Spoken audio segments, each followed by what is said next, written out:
Christopher, thanks for coming on the podcast. Yeah, thanks, brother. Appreciate you having me today. When we first got connected, I seen the title of your book and I thought we were going to have a chat about breathwork, and we definitely will.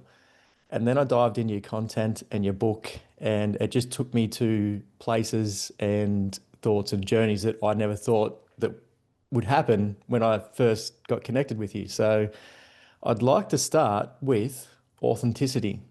You spoke Mm. about that in one of your recent videos, and it really hit home for me. So when I say authenticity, what's the first thing that you think of? Yeah, it's such a multifaceted word and a word that's used a lot these days. And when I tune into authenticity, I tune into soul. I tune into spirit. Because when we are truly authentic, we're living aligned with our soul. We are speaking, acting, feeling from that deeper place rather than from the conditioning, the programming, who we're told to be, what boxes, what labels to fit into. We are fully immersed within our true self and allowing that to be expressed in the world. And that's a process that happens over time, even a process I'm continuously going through. It's shedding all of the layers, the beliefs, the conditioning to get back to that true source that's always existed within. And from that place, to share and express from that place, to live embodied in that place, is truly magnetic and extremely powerful. Yeah, and like I said, definitely comes through in your content. Mm. It, Authenticity, like you said, has been thrown around a lot lately, but you seem to be one of the anomalies where you do seem authentic, and it comes through in your content. Like it really hits home, it makes sense, and it is quite helpful. So, is there any way that, or tips, or I don't know, how do Mm. people try and find authenticity within themselves? Yeah, it's a great question and something that I've obviously contemplated over many years. You know, if you probably look at some of my podcasts that are my first podcast back in 2015, 16, there was a hesitancy. My full spirit wasn't in it. Not that it didn't want to be, but there was the undercurrent of fear that often gets in the way from people being truly authentically them. And Mm, one of those fears is the fear of what other people will think.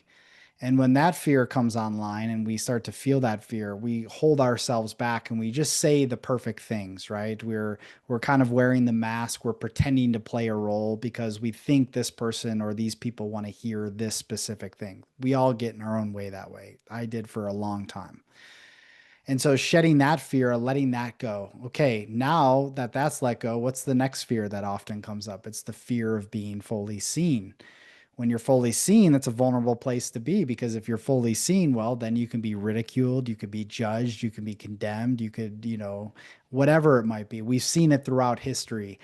People that have spoken their truth and have died because of it, right? And so mm, I feel like there's this primordial fear that lives within us that says, don't do that because if you do that, then the worst can happen, right? So it's almost like a survival mechanism that turns on.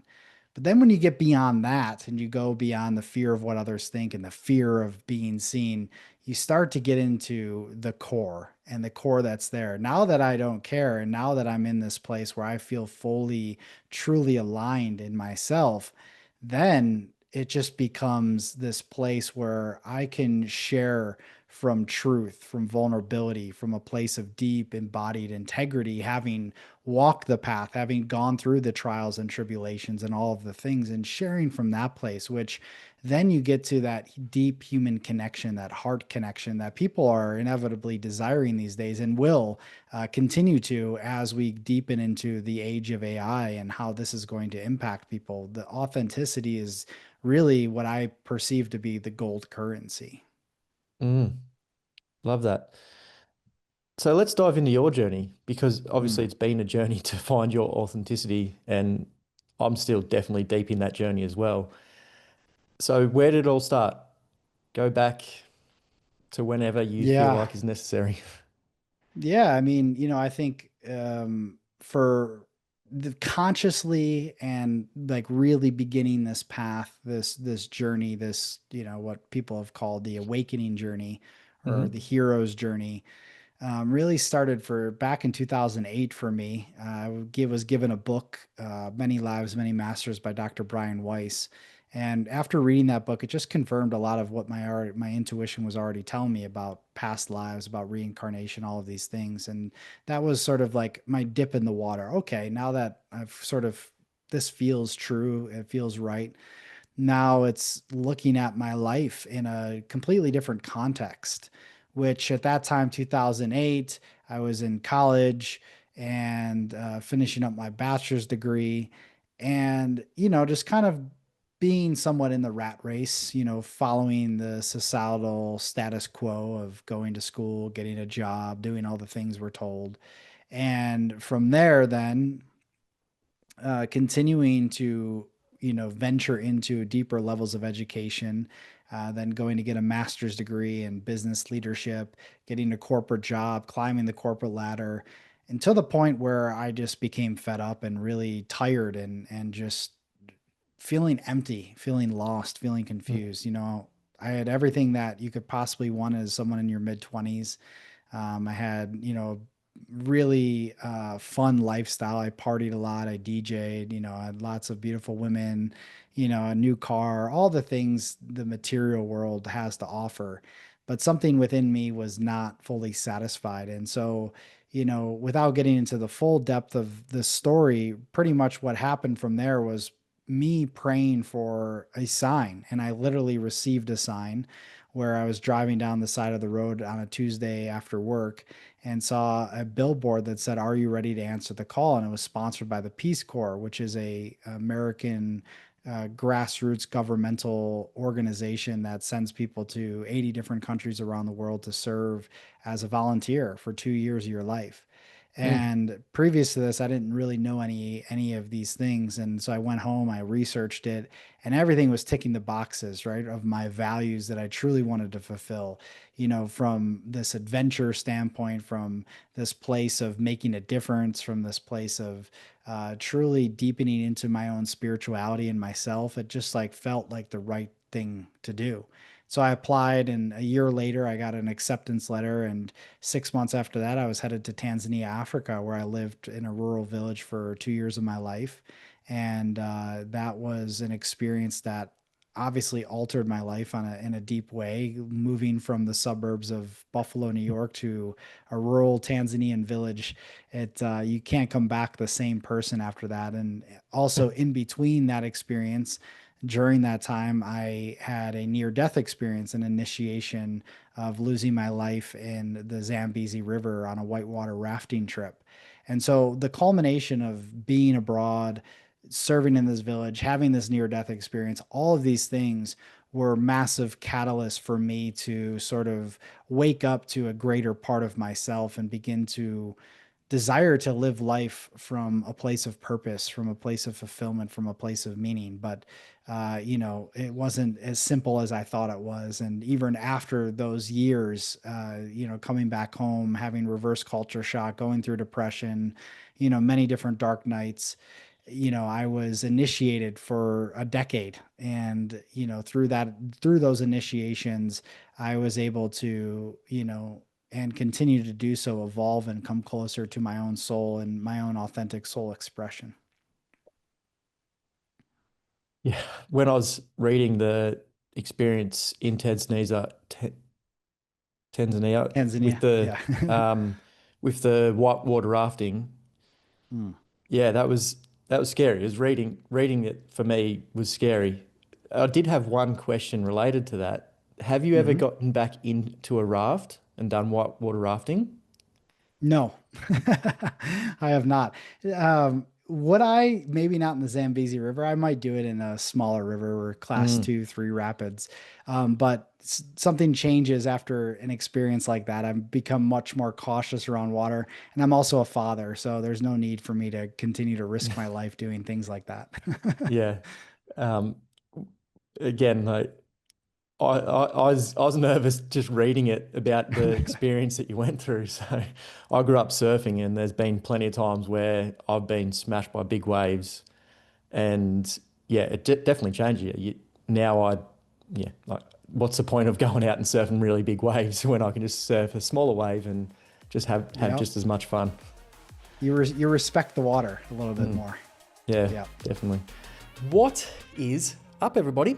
If you are vibing with this content and you want to start implementing it into your day-to-day life to find your true form, but you're not sure how, don't stress. I have got you covered. I have created a cheat sheet from over 270 podcast episodes. 9 things that just keep recurring, episode after episode, guest after guest. These 9 things are going to have a massive impact on your overall health and wellness and just well-being as well. Each thing I give you, let you know why it's important, break it all down, but most importantly, I let you know how to implement it into your day-to-day life. Information's great, but unless you know how to use it, then it's kind of useless. And it's all in there. It is 100% free. All I want you to do is just implement, find your true form, and start living a long, healthy, happy life. Check it out in the show notes. So you said you sort of seen that billboard and it was just perfect timing and you trusted your intuition. I wanted to dive into intuition. So how do we find that? How do we trust it? And how do we know that that's going to lead us on the right path? I know that's a very hard question Mm. to answer, but yeah, it's just a thought I've been having through, like, again, going through your content and all that sort of stuff. And I've had a few experience recently where, I've relaxed, let, I don't know, the spirit take over, whatever you want to call it. And things have happened that I was not expecting, but good things. But then I'm like, well, how do I teach that? How would others Mm. experience that as well? Yeah. No, that's a great question. It's funny, the timing of the question, because I'm actually teaching a workshop. I'm sure this podcast will go live after the workshop, but I'm teaching a workshop in 2 days on how to access your intuition, pretty much. And it's called Inner Chat GPT, and playing off of how that whole paradigm of wisdom that we can research whatever we want already exists within us. And so yeah, I can probably break this down, in many different ways, but let's start at sort of a base level. What is intuition? Intuition is our own inner guidance system. It's our inbuilt GPS, essentially, the GPS of our soul. And we all have access, equal access to our intuition. It's our sixth sense, and it's always been there. But what has sort of the perceived nature of taking that away is the world that we live in, right? We live in a material, dense, three-dimensional reality, which is governed by this body, this avatar, our mind, and through that we descend into ego consciousness. And the ego is essentially attached to these 5 senses. Whereas, and of course, beyond that, we live in a world that's extremely chaotic, filled with distraction, filled with noise. It's very fast, it's very busy. And so we are very much living at all times from the state of the mind. And when we're in the state of the mind, there's no room for us to access the wisdom of our body or the wisdom of our heart, where our intuition is essentially housed. And the intuition is not a loud voice like the voice of the ego. The voice of the ego is going to be, just to give an example, that's the inner critic, it's the anxiety, it's the fear, it's all of the things, the self saboteur, the all of the myriad of things that the ego sort of acts on it because it wants to stay in control. And so, as a control mechanism to not be released into the unknown or a place of uncertainty, it's trying to control all of its circumstances. And so, when you can let go and begin to surrender a little bit more that voice of control, that control mechanism, then something else comes online, something else becomes awakened, something that's always been there. Now, the gateway here, or the transformation that happens, it happens over time, but through intention and through wanting and desiring to tap into the voice of your soul, the voice of your intuition, you can begin to do so. And one of the most direct and fastest ways is through the breath. The breath is, that's a whole conversation itself, but for this context, is I'll make it very simple. When we breathe intentionally and consciously, and we bring awareness to our breath and we breathe in a parasympathetic, diaphragmatic way, over a period of time, even 10 or 15 minutes, we begin to slow everything down. We move from the fight or flight state of the sympathetic nervous system to the parasympathetic rest and digest state. And in that state, everything becomes a little bit slower. Our brain waves become slower. We drop from beta, the everyday thinking mind, down into theta, alpha states, in which everything starts to, we become a little bit more connected, a little bit more present. And when we're in that space of presence, that's when we can start to hear the inner guidance system turn on. That's when the creative ideas come. That's when the inspiration and the insight come, is when we're in that slowed down state, when we're in that present state. And so the hack here is to practice deep diaphragmatic breathing, and you do that regularly throughout your day, taking pauses and taking time to slow down and get out of the responsibility and the to-dos. That's when we can start to tune in a little bit more. Then the second layer to all of this is really the trust. And we've been essentially conditioned out of trusting ourselves and trusting this intuition that I speak of. And so it's this dance of reinforcing ourselves with this trust and with this state of surrender. And when I say surrender, it's not a passive letting go to life. It's essentially this dance in which we come into our beingness and allowing the intelligence within us and around us that we call life to inform our path, and then taking inspired action from that place, versus I'm just surrendered and I'm just going to let life do its thing. Well, it's we're also co-creators in this dance here. And so through that, that's when we can begin to live a much more miraculous, magical life filled with infinite possibility and potentiality, instead of in our narrow view, which is how we're conditioned and used to live. I love that. There's so many ways I want to go with this. Just really quickly, a lot of the time I'm speaking when I'm training with my clients, I can see that they come in, they're frustrated, their mind, and I always say during the session, just slow down, focus on your breath, and pay attention to it. But sometimes when I say pay attention to your breath, they look at me with a blank stare and they have no idea what I'm talking about. So when you say pay attention to your breath, what do you mean by that? So, there's many ways to chop it up, and it's exactly why I created a whole breathwork app with breath sounds, with music and all of that, because it makes it easier than just being in sort of a traditional silent meditation of paying attention to the breath. The monkey mind will oftentimes get in the way, and then we float away in our thoughts and all of that. Now, the more you practice this, the more that you become more centered, even just a little bit. It's not trying to get to anywhere. And that's one distinguishing factor I want to make here, is that we're not trying to get to a certain state. When we're in a space of trying, we're actually going against the flow. We're just literally allowing ourselves to be and breathe. And so again, I made the hack a little bit easier by, when you put some headphones on or put your stereo on and you put on the Beats and Breath app, literally it's an engaging experience with the breath sounds, with the music. And so the monkey mind just kind of floats away and goes away. And then you're anchored into this like heightened state of awareness. So again, it just depends on the sort of methodology that it's approached with. You said life, we find that intuition, and again, this is probably coming from my personal experience, that's why this question's coming out.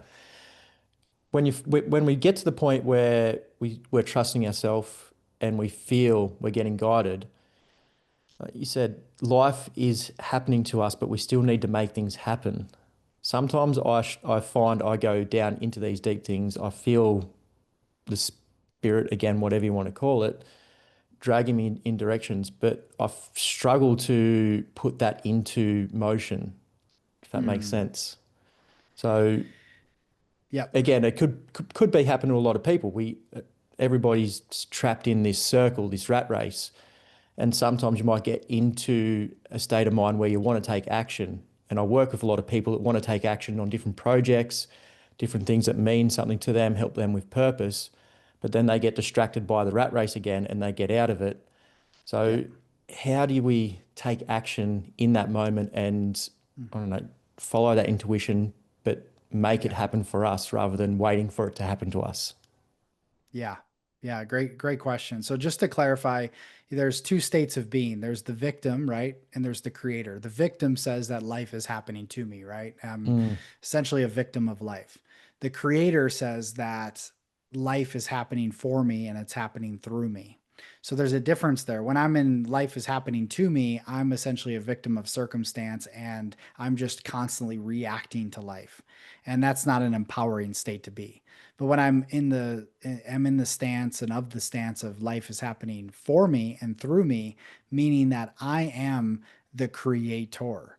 And as the creator, I'm essentially in being informed by life. Now, when I say being informed by life, this is being in a state of being first and foremost before a state of doing. It's the feminine and masculine principle. The feminine is in this state of being, and even in the state of being, it's chaotic, it's wild, it's creative life force energy pulsing through us. And then the state of doing is taking that inspired action. What I mean by that, it's following your highest joy and excitement and bliss in all moments to the best of your ability. The formula is actually quite simple. What gets in the way is the mind, the ego, because there's an inherent distrust that if it's this simple and I follow my excitement based on what I'm being formed in my state of being, then it can't be that easy, right? Everything is the ego is all about complexity. The soul is all about simplicity. And when we tap into a state of simplicity and we actually inform ourselves day in and day out doing this and practicing this and putting this into action, we begin to see how we have really complicated life in so many ways that the script has already been written. You're the actor, you're the writer, you are the producer, you're everything. And when you claim that and own that and embody that fully, then life becomes a lot more effortless. It doesn't mean there won't be challenges, won't be adversity, but the way in which you meet that adversity and those challenges completely change. There's things that still come up in my life that obviously like, oh, I really got to move through this, but it's not something that's like, okay, I trust this is happening so that it's allowing me to forge a greater part of my spirit and deepen my relationship to God, to source itself. And so when we're in the other state, the ego state, it's the self-saboteur, right? Trying something new is scary to the ego. Getting out of the comfort zone is scary to the ego. And so there is this sort of internal battle that's happening at all times. And so it's our job to rise above all odds, rise above what the Kabbalah says, Satan, right, which is already within us. Rise above adversity. This is all what we're doing. We're overcoming and we're beginning to master the mind and master our state of reality through practicing this. And, there's always going to be 1,000 reasons why you can't do something. There's always going to be. It's always going to be there. But the more that you put this into practice, being and then doing from this inspired place, you begin to see and trust life, how it works out in the most miraculous ways. Is that what you've done? You said back in 2016 when you started doing podcasts, you had Mhm. that nervous energy, you doubted yourself, all that sort of stuff. Is this the practice you've done, or has it evolved over time to now? It's essentially what I've done since the moment I left my corporate job and quit, receiving thousands of dollars of paychecks every single week to going and moving to Tanzania, Africa, where I was basically living on $150 a month, living in a shack, cooking over a fire. These are the moments that and I continuously do that, right? It's always stepping in deeper into the fires of transformation and being forged by that and being humble to life to allow life to mold and shape me. Like the way I look at it is that we have a finite amount of time living in this avatar, right? And perhaps if you're of the belief you come back many times and you're in different avatars, great. But just focusing on this avatar, this life experience, every single person has an inbuilt destiny, has an inbuilt purpose, has an inbuilt mission that you've come here to earth for. Your job is to wake up and to discover that. We've been in an illusion of forgetting, of amnesia, and this planet doesn't help us in many regards to get us into back into our power. It's actually trying to separate and divide us further from that power. And so when we actually answer the call of our soul and step deeper into that, that is when we can truly begin to become the creator of our lives. But it is that daily decision to do things that make you uncomfortable. There's no way around it. You have to step into the fire, and life will always present you with circumstances to get you out of what it is that's sort of keeping you small and keeping you stuck. Now, a lot of times the fear is going to arise as a result. And so when you go deeper into the wellspring of fear, you realize that it's actually just the fear of fear itself. Fear is one grand illusion that we've decided to play and have as a part of this dualistic game that we play on earth. But really, it's all a video game because you're already of the essence of love. That's your true nature. We have fear as the polar opposite to help us learn how to love and how to step into love. And I'm not speaking romantic love, I'm speaking to the all encompassing eternal love that is who we are as source. To find that and step into the fire, is it things like you've spoken about going into a cave for several days, doing different things like that? Like, can you talk about those experiences and are they necessary for stepping into that fire, going through change and all that sort of stuff? Yeah. I mean, look, everybody has different ways to go about this. It's not, there's no formula. What I've done doesn't have to be someone else's experience. And I just want to make sure I put that out there first and foremost. Mm. As someone that is always desiring to understand the deeper layers of who I truly am, these experiences, which seem probably quite extreme to someone on the outside, they are ways in which I've initiated and self-initiated myself into, becoming more authentic, becoming truly, more of who I am and the man sitting here having this conversation today. Now, the things like, yeah, the dark room that you speak of going into a cave for 5 days in pitch blackness, sensory deprivation, that's an extreme case. Do I recommend everybody do that? Actually, I think in fact, if everybody did do that, we'd live on a totally different planet. It gives you an immense amount of gratitude for your life, and it allows you to experience heightened states of consciousness without even taking any psychedelics, which also is another route, another initiatory route. So there's many ways to chop it up here. And for me, I go to the extremes. I go to the Amazon and I sit with elders and with shamanic healers and sit with the medicine of ayahuasca. I go to Africa. I go into the dark room. I do these things because it's a call from my soul, and that's my own personal path that I'm walking. Again, what's true for me may not be true to you, but there will be circumstances, even on the smallest of details, of having to sort of push yourself to get up 20 minutes earlier and breathe before you start your day. That's uncomfortable at first. It's going to be like, why am I doing this?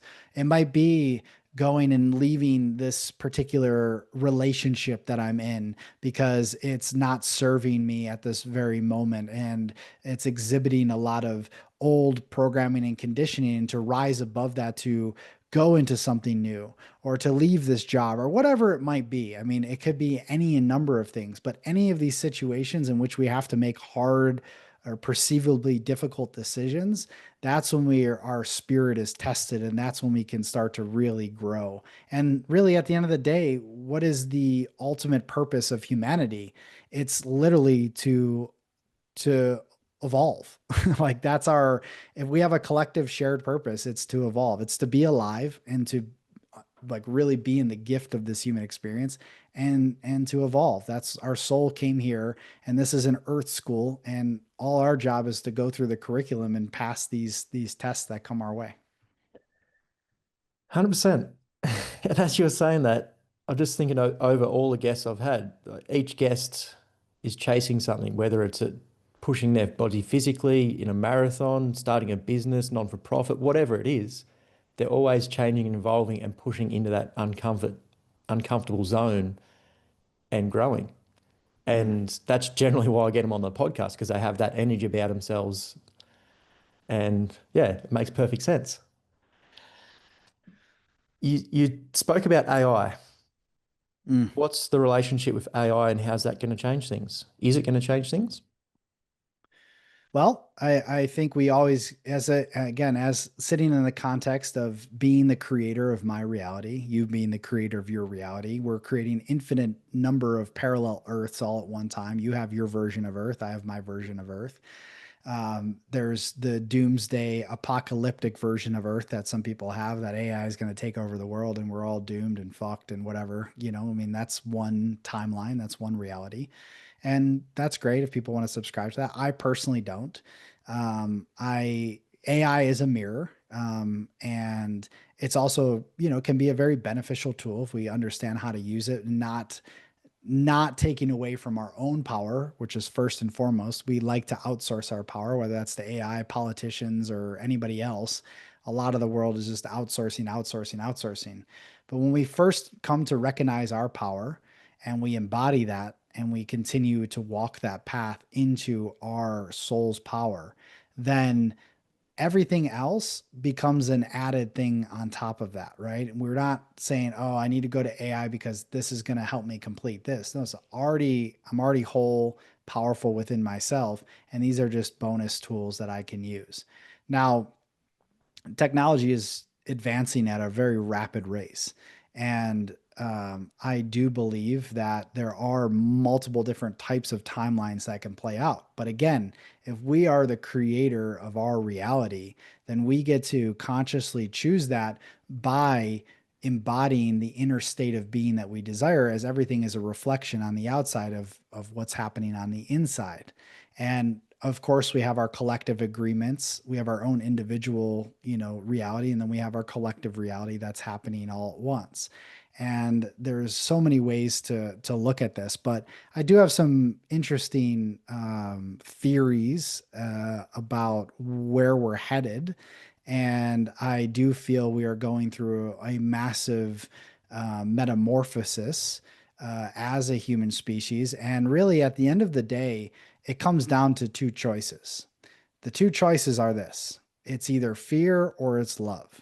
Are my actions, are my words, is everything guided by fear or is it guided by love? And when it's guided by love, you're never going to be steered wrong. Sure, there might be lots of shadow and darkness that come up to the surface, which there needs to be in order for us to realize more of ourselves, because the darkness is just, again, another mirror. It's not anything scary. But when we choose love, that's not like peace and love and rainbows, light, and all these things. Love is an initiator, it's a catalyst, and that will break us open and break down the shells, the masks, all the things that we've sort of assumed as our identity, and catalyze us into the greater part of ourselves. And so, I choose love. And so I'm very optimistic about how the future is going to shape out. Will we go through more chaos and external things happening? For sure, definitely. But at the end of the day, I feel very optimistic about how it's all going to play out. Yeah, I'm in the same camp. Beautiful. Uh, I think the fear comes from us putting that mirror onto AI. A lot of, Mm. like you said, people have these doomsday ideas of AI is going to rise up, like the Terminator type movies. But that's just our projection of us. Like if we have some sort of AI that understands humans, like we're pretty special. Like we are amazing. Life is great. Like why wouldn't AI help humanity become better? I think it's just that fear of the unknown, fear of change that people will put that projection of they're going to rise up and kill us all. But I do think it's going to be the opposite. But yeah, it's going to be obviously a transition period of people going. I have this conversation all the time where when you ask somebody who are they don't generally describe their job and what they do for work or what they do for money. And I think AI is going to change that, but I think that's going to be good because when you ask somebody what they do, they're going to describe their life rather than their work Mm. because AI is going to replace all, like not all of it, but most of the work we do for money. So we're going to become people that live lives rather than live for work. So I think that's going to be a hard transition for the human race, but a good one in the end. Yeah, I think that's why it's crucial right now for people to align with their own inner sense of being, their inner compass. Because without that, it's very easy just to live from a place of conditioning, even in a world that AI has these jobs and all of these things. If we're not aligned first and foremost with that inner compass, that inner calling, then, that will just drive people deeper into just the laziness and depression and anxiety and all the things that they already feel. And I think it'll drive people into relationships that don't really matter, especially we're seeing it at the moment with AI as well, like people going into almost relationships with their AI, or you could even say Mm. social media, all that sort of stuff. So can you touch on relationships and what actually makes a good relationship? Well, relationships, the way I see it, are again, they're mirrors and they're teachers, and they're reflecting back what it is that we're experiencing within ourselves. We're in relationship, even if we're not in the classic terms of a relationship and an intimate partnership, we're in relationship with life. And when we understand that, when we're in relationship with life, everything that we experience is mirroring back what we're experiencing internally. And so, where people get caught up within the relational realm, and I have a lot of experience in this realm, so I can talk for days on, how relationships have been initiations and catalysts in my own life. You know, Oftentimes we take this perspective. I'm going to speak from the classical relationship sense, right? Being in a partnership. Yep. The story we've been sold is that relationships are here to complete us, that they are here to fulfill us, that they are here to meet every one of our needs. The Disney fairy tale, all of the different stories and depictions of relationships we've seen are actually very codependent, very toxic, and false. Mm. And I've learned this the hard way through my own sort of fantasies that I've lived out in my own head about how relationships should look. But the cold, hard truth is that number one, there are no others. That is an illusion. It's just that we live in a third dimensional reality where there's a perception of others. It's really just all one. So that's the basis of this. When we understand that, then we're saying we're relating with different versions of ourselves, essentially. And by relating with different versions of ourselves, we learn more about ourselves. We evolve, right? And this relationship, whether it's to someone, whether it's to our child, whether it's to our business, whether it's to our family, whether it's to life, doesn't matter what it is. They're all here to take us out of that place of codependence and place us back into our seat of our power, which is this whole, complete, joyful, alive individual having this human experience, the spiritual being having this human experience. And from this sovereign place of relating, we no longer look to others to fill us up with what we perceive to be lacking. When we are in need of something from somebody else, we are saying that we are in lack, that we don't have that ourselves, that I need this person to reflect back this love and all of these things. You're always going to receive a reflection, whether that's a reflection of your shadow or a reflection of your gifts. There's always a reflection happening. Now, two empowered, whole, sovereign beings in a relationship are extremely powerful. We don't have many examples of this, but these conscious beings walking this path together, they're walking side by side, and they're not walking again as this way of saying, hey, you do this for me or else, or whatever the story is, but it's, I know who I am, and I'm serving the altar of love at its highest, not the romantic sense of love, but love, the eternal essence of this universe of us. And I'm continuously following my dharma, my soul's path, and growing alongside you.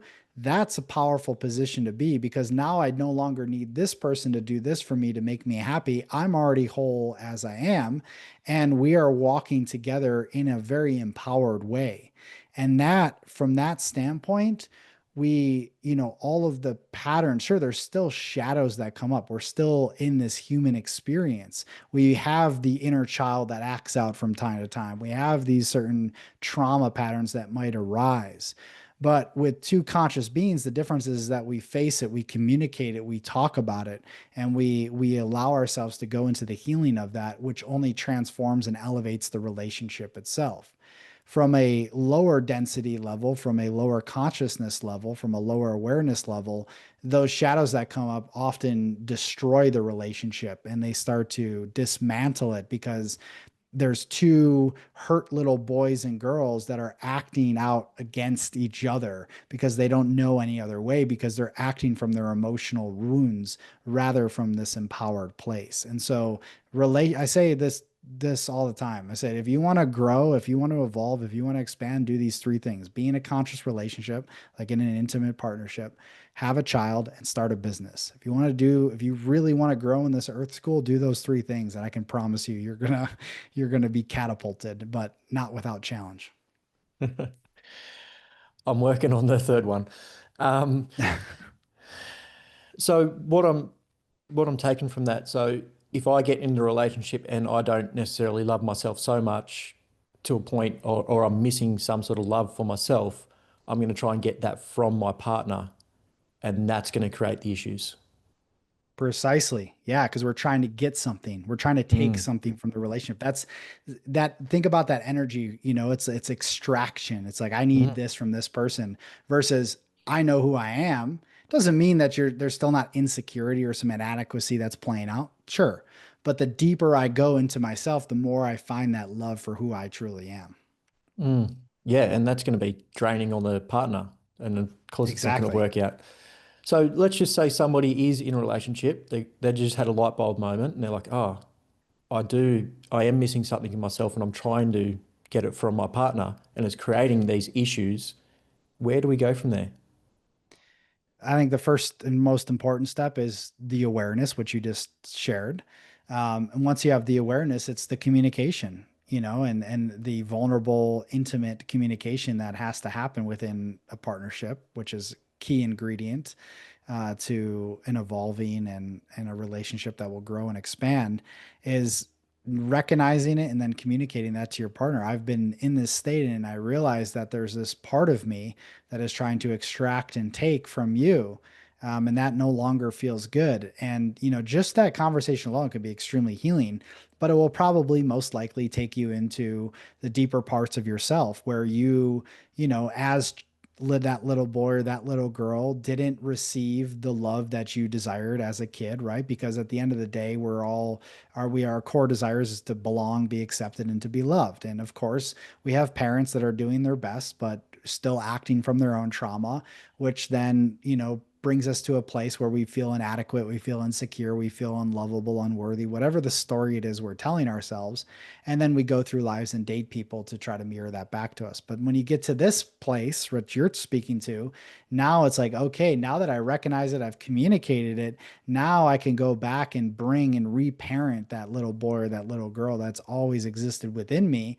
And through that reparenting of, how I work with clients through this would just be like, what makes you feel joyful, wondrous, and fulfilled?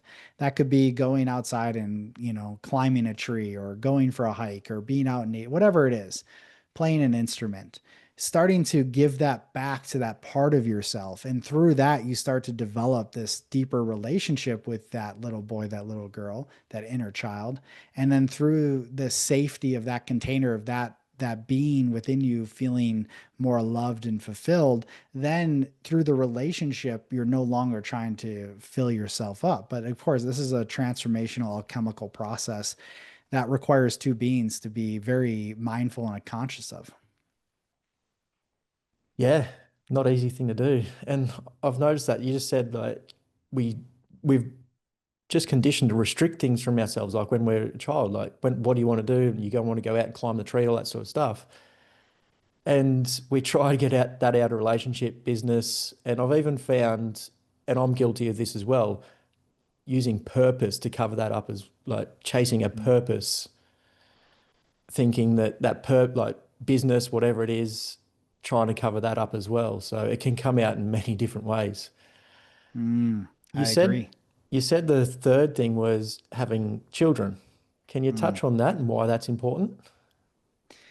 Again, this is not a part of everybody's path. I don't believe it to be, and I don't believe everybody's fit to have a child, and I don't think it's necessary. But again, speaking from my path and my experience, these are the three catalysts in my life that have been most important. So I'm just wanted to share that and preface what I'm about to say.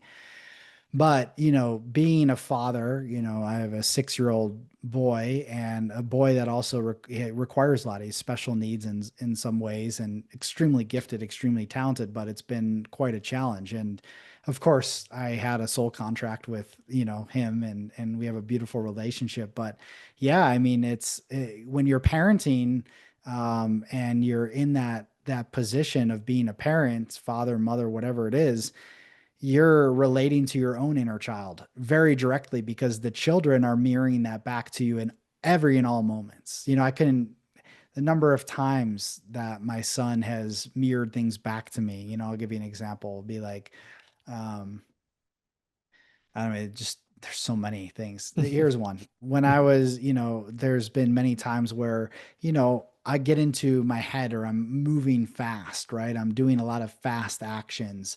I'm moving from one place to the next. I'm driving fast. I'm doing whatever.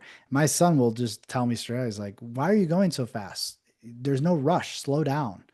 And it's like, oh, yeah, you're right. I don't need to be moving this fast.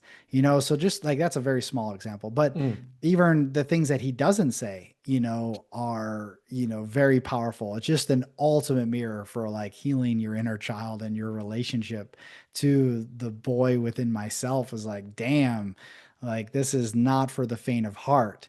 But when we're not living from an aware place, parenting often can be this ground in which we're just continuing to repeat the same trauma when really the intention is I don't own this child. He is not, I'm here to steward him. I'm here to help him find his own way and his own gifts and allow him to be his own authentic self in person. That's my job as a parent and to keep him safe. Like that's right now in these formative years, that's it. But we try to project all of our stuff onto our children, and therefore then we stay stuck in the same repeating patterns, and we're parenting from a place of behavior like this kid. It's like these kids are so fucking powerful, and if we were just to listen and actually like take our ego out of the equation for a moment, we would realize so many things about ourselves, and like everything would begin to change. Is there moments where I'm not my best? For sure, like there's still times, but for the most part, this journey it's a powerful one. Without going into too much detail, I went through a breakup 12 months ago. It made me rethink a lot of things that I thought about myself, relationships, all that sort of stuff. And then going through the dating world and navigating that again. Children, like at my age as well. So obviously I'm in an age pool, like mid to late 30s. Children are like it's a big topic, especially when you're dating for the females as well, because Yep. unfortunately there's a timeline. And I find that a lot of people are confused on this. I guess it just comes back to that projection and they've got to do a bit of work on themselves. And it scares me because obviously population decline, all that sort of stuff. It's a topic I'm interested in. It's a strange one. And I find s- most, again, it could just be the circles I'm around, but most of the guys want children, but the females don't. And it's just this Mm, weird dynamic of, you know, why not? Like, again, like what you just described, just, I don't know, really resonates with me.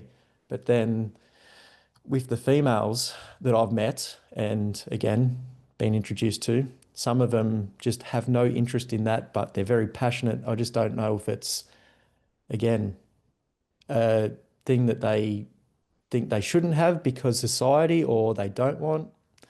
Just a, mm. yeah. Yeah, it's interesting. I haven't, again, I'm not sort of in that position in my life anymore, in the sense of like, I'm in a place where I have a child and, it is what it is. But what I feel here and what you're sharing is this, right? Is that so you have these reflections coming back to you where you see this experience where the females are not desiring kids and the males are desiring kids and all of that. And so, if your true innate desire is to have a child, you can magnetize that into your life. And from the place of asking your soul, is this in my soul contract to bring a child into the world? And right now, what's being mirrored back is this sort of perhaps unconscious, because 95% of our reality is lived in the unconscious, subconscious terrains where the fear and all of that is driving our human experience. And so perhaps, and I'm not saying this is true, but perhaps there's an innate undercurrent of fear of what going into this would be like. So you're having this experience mirrored back to you. But speaking from that place of the soul, if this is in true alignment with my soul, then commanding your reality to make way for that person to come in and be that queen, be that mother to your future child. And you get to choose that. Mm. That's my hard part at the moment. I just don't know. Again, I don't know what's, I guess, I had this thought the other day, like what is desire and what is Ah. just my path or my want or that guiding spirit. Like, yeah. So a Well, to lot to take it think. further, you can also communicate, and I did this. You can communicate with your future child and ask even before bed. Start to ask that spirit to show itself and reveal itself if you're meant to have a child in this lifetime. And I can guarantee you, by doing that multiple nights in a row, you'll receive information. I did, and I mean, I have a whole crazy birth story, and that's a whole nother topic, but you can very much be in that communication because you're just communicating with, spirit. Hmm. I've heard that before, so I do need to try that. Start doing that. Yeah, try it out. Let me know. Um, business. I know this seems like a weird topic, and generally when you say business, it's all about hustle and Mm, all that sort of, I don't know, grind culture. You got to work, work, work, work, money, money, money. But you put out a video about, and it pretty much spoke about all what we've been talking about and how you can create a business from that. And again, yeah. that authenticity where we started with the conversation. And that's why that video just sort of hit home with me. I'm like, you're right. Like, why can't I be me and have a business that helps people through authenticity?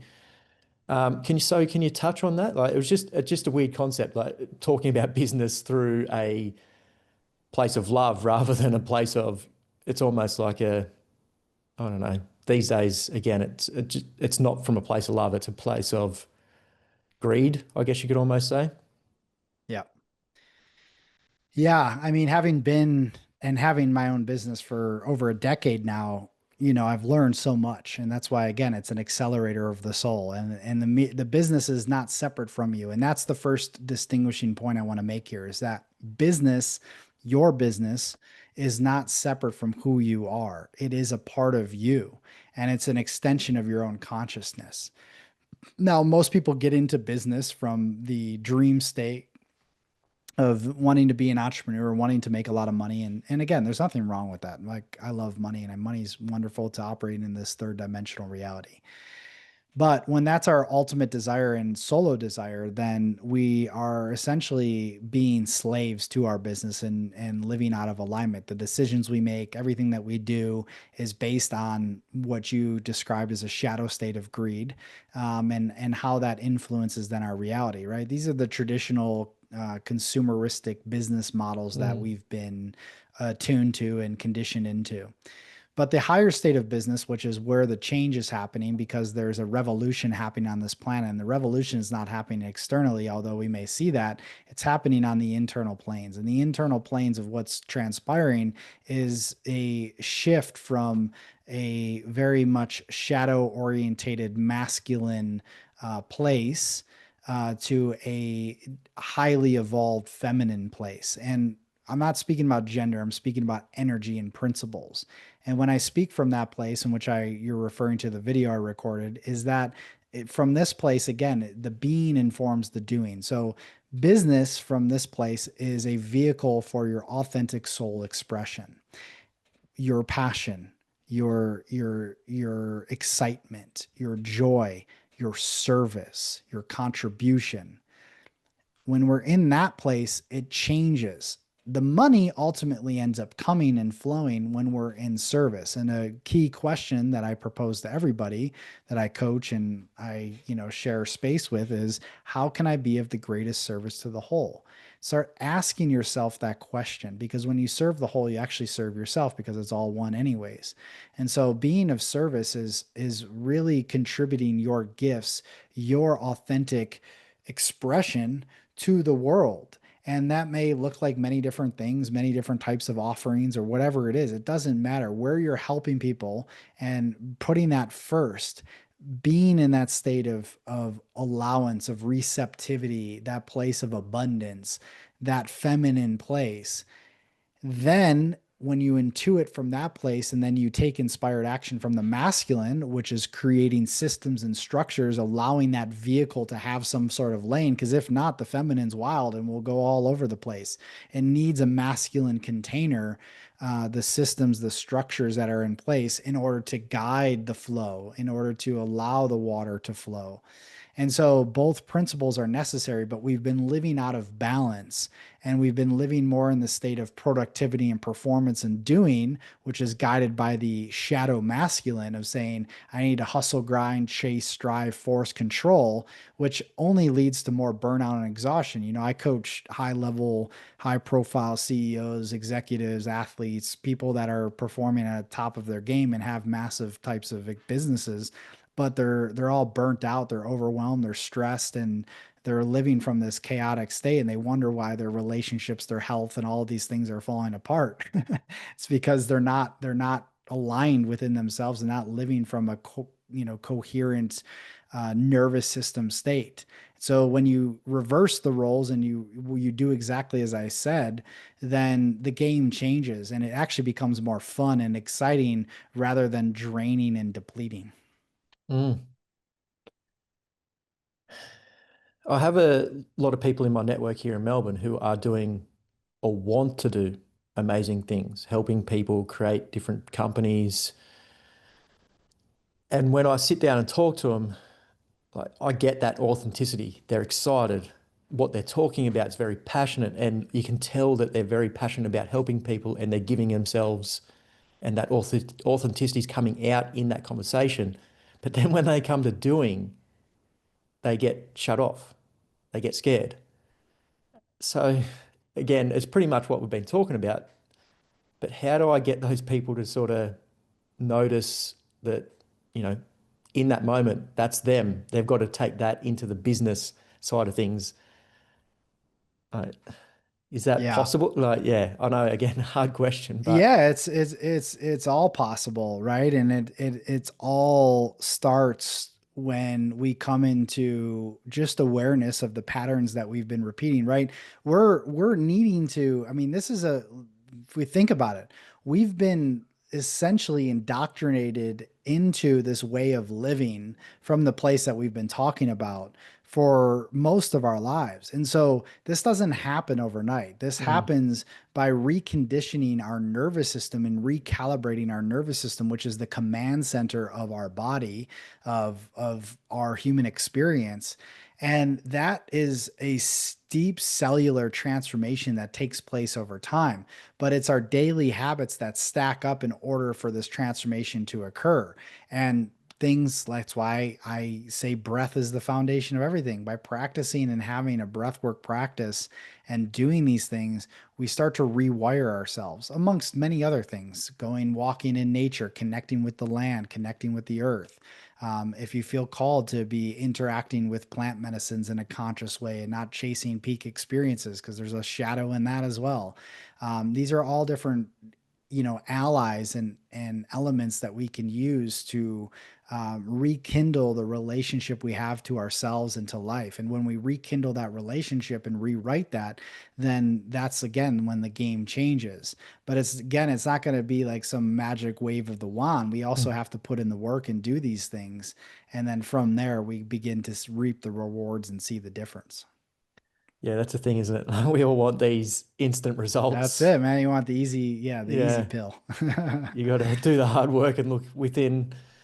Yep. So I'm pretty sure I'm going to know the answer to this question. If you had control over every single human on planet Earth and you had to get them to do one thing, but actually do a thing every single day, Mm. and they had to do that every day for the rest of their life, what would that one thing be?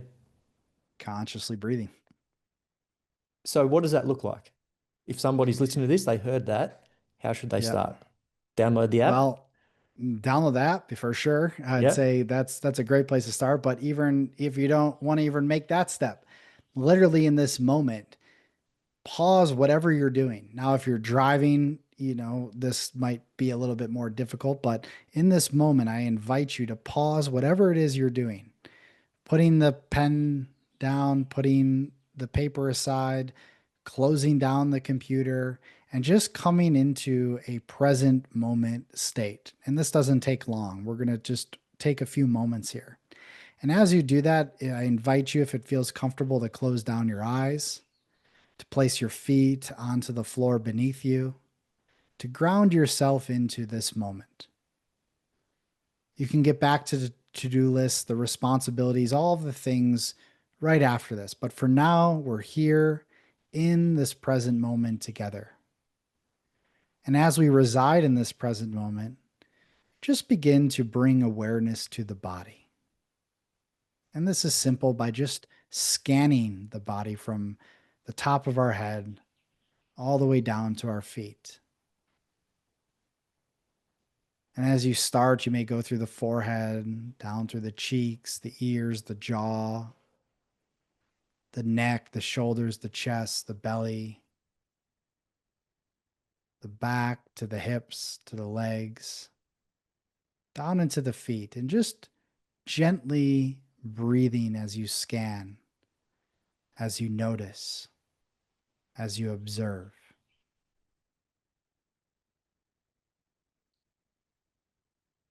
Just becoming attuned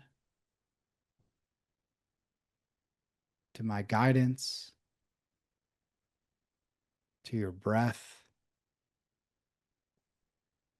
and inviting in just a little bit deeper of a rhythm, bringing this breath into the belly, breathing in through the nose, breathing out through the mouth.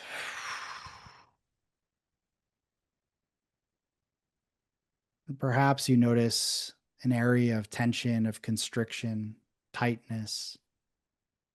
Again, breathing in through the nose, out through the mouth. And we'll go through a few more cycles of that, breathing in through the nose, out through the mouth. In, out. Just deflating all the tension and the tightness, breathing in and breathing out.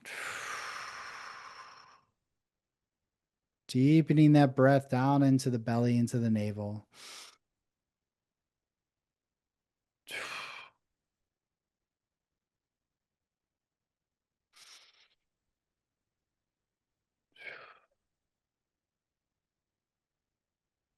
5 more.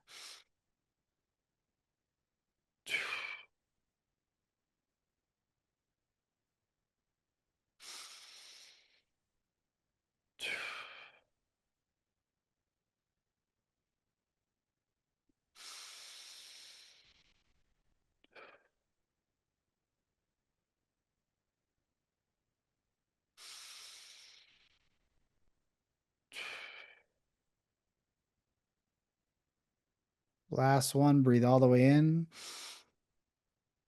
and hold, pausing the breath, suspending it at the top, and exhale, letting go.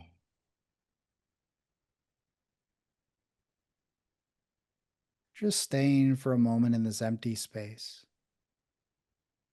void of breath and stillness. And when you're ready, return to your natural breath.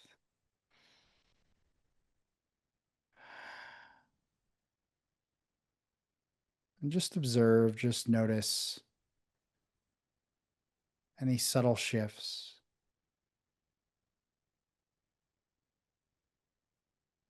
And when you feel ready, you can open your eyes and come back into this space. And just notice what's shifted, what's changed. Just a small practice like that throughout your day, and will change the game. 100%. Thank you for that. I appreciate You're that. welcome. Um, so let's end it there. Christopher, I'm going to add everything into the show notes, app, website, how people can contact you, everything else, the book. Is there anything else you'd like to leave everybody with?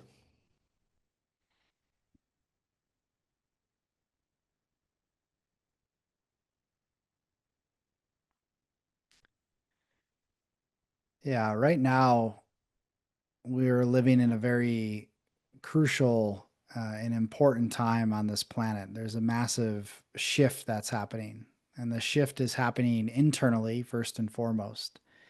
And it's a shift of our awareness, a shift of our consciousness out of the small self into the greater self, out of the false self into the true self. And so taking moments every day, just like we did today, to drop in, to attune, and to recognize that power that lives within you. It's not separate from you, but within you. The intelligence, the wisdom that is operating through you in every and all moments. Even just the microsecond, the recognition of the awareness, the choice of stepping and claiming this power within you is the way we begin to change and shift the world. It all begins within ourselves. And so, taking this moment, taking this time to become present, to become alive. And from there, everything begins to shift, everything begins to change, everything begins to transform. And that you know deep within you, you have everything you need and so much more.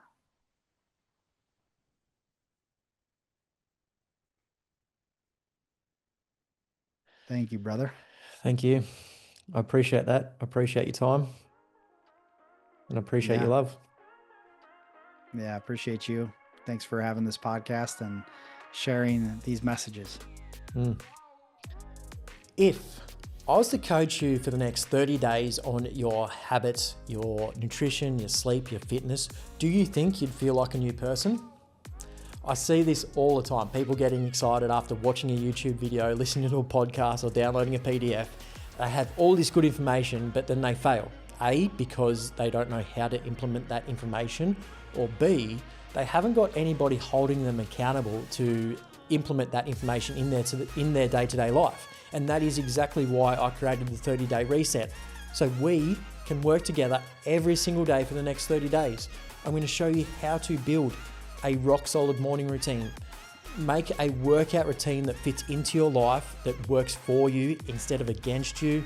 How to eat for your goals without tracking calories. We're going to work on the fun stuff, stress management, sleep, and then we're going to build a strong mindset so these habits last well after the 30 days is done. I am obviously excited to help you in this next 30 days. So let's get started. Stop watching the YouTube videos, podcasts, all that sort of stuff, and let's just start making real change that lasts for the next 30 days and beyond. Okay, stop waiting. Let's get into it. Let's go.